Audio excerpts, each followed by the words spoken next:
Assalamualaikum semua, bersama Datin Connie dijemput khas di sini. Welcome to Kokoci TV. Hari ini Datin Connie nak gosip-gosip sikit pasal abang pelajar SPM dilanggar bongkar sesuatu mengejutkan sebelum adiknya dilanggar lari. Pelajar berusia 17 tahun Muhammad Zaharif Afendi Muhammad Zamri yang maut akibat dilanggar sebuah kereta berhampiran Sekolah Menengah Kebangsaan Jati di sini semalam dalam persiapan ke masjid untuk menunaikan solat Jumaat. Abang mangsa Zarul Fitri Muhammad Zamri 29 berkata, menjadi rutin adik bongsunya itu berkumpul bersama rakan-rakannya setiap Jumaat dengan motosikal masing-masing setelah habis waktu sekolah di hadapan masjid berhampiran sementara menunggu waktu solat Jumaat. Semalam mungkin hari terakhir sekolah, mereka teruja jumpa kawan-kawan dan raikan dengan cara mereka sendiri berborak sambil berkumpul di hadapan masjid sebelum menunaikan solat Jumaat, katanya ketika ditemui media di kediamannya hari ini. Semalam Muhammad Zaharif Afendi yang menunggang motosikal dilanggar kereta ketika dalam perjalanan pulang dari sekolahnya di SMK Jati dalam kejadian jam 12.40 tengah hari dan kejadian itu tular di media sosial. Susulan itu, seorang lelaki berusia 44 tahun yang juga pegawai kanan polis ditahan dan direman 3 hari bermula hari ini bagi membantu siasatan. Sementara itu, ibu mangsa Mimi Julia Ismail 50 berkata, Allahyarham anaknya seorang yang sangat baik dan jarang menolak jika ada individu meminta tolong. Arwah dikurniakan kebolehan membaiki motosikal, malah sering membantu rakan-rakannya membaiki motosikal di rumah ini. Arwah memang berimpian mahu membuka bengkel perusahaan membaiki motosikal satu hari nanti, katanya sebab.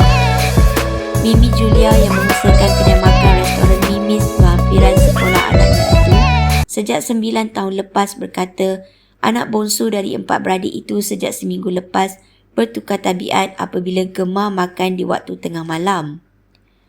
Menurutnya, dia ada menegur Muhammad Zaharif Afendi yang berat badannya semakin bertambah kerana makan malam dan menasihati anaknya itu kerana tabiat tersebut tidak sihat untuk kesihatan.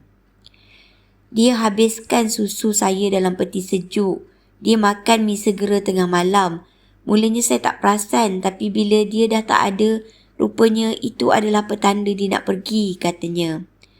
Menceritakan detik ketika mengetahui tentang kematian anaknya, Mimi Julia berkata dia mengetahuinya daripada pelanggan yang makan di kedainya dan kejadian itu dilihatnya sendiri kerana kedai makan itu hanya 100 meter dari tempat kejadian. Saya tahu anak saya terlibat, tapi saya tak sampai hati untuk lihat dia bergelut dengan ajalnya. Jadi saya tak pergi ke tempat kejadian itu. Malah ke rumah mayat hospital juga saya tak sanggup pergi, katanya. Dalam pada itu, kakak Allahyarham Nur Zawani Muhammad Zamri 28 yang juga seorang jururawat berkata dia yang hendak untuk ke tempat kerja bekerja dari kedai makan ibunya setelah mengetahui kemalangan itu melibatkan adiknya. Ketika saya pangku, dia masih bernyawa tetapi lemah. Dia hanya berkata sakit dada dan matanya tak nampak sebelum tidak sedarkan diri. Saya cuba bagi bantuan pernafasan sementara menunggu ambulans tiba tetapi dia tidak dapat diselamatkan, katanya.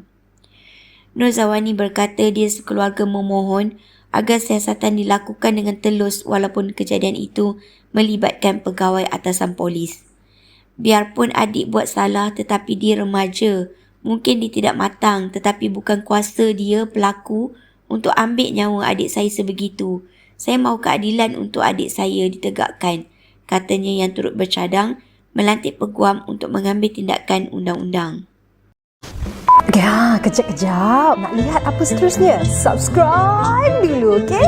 Okey, sedikit ya. Janji. Okey. 1, 2, 3. Okey, subscribe. Terima kasih. Jangan main dengan sumpahan mulut aku. Cik Kihah nak pesan sikit ni. Rujukan kami ambil ni adalah dari artikel yang dipetik di media hiburan. Hati-hati ya nak pilih kesahihannya. Kami tak pula nak bertanggungjawab. Cik Kihah suggest anggap sajalah semua ni sebagai hiburan dan bukan sebagai satu gosip yang boleh disampaikan di tingkap jiran-jiran.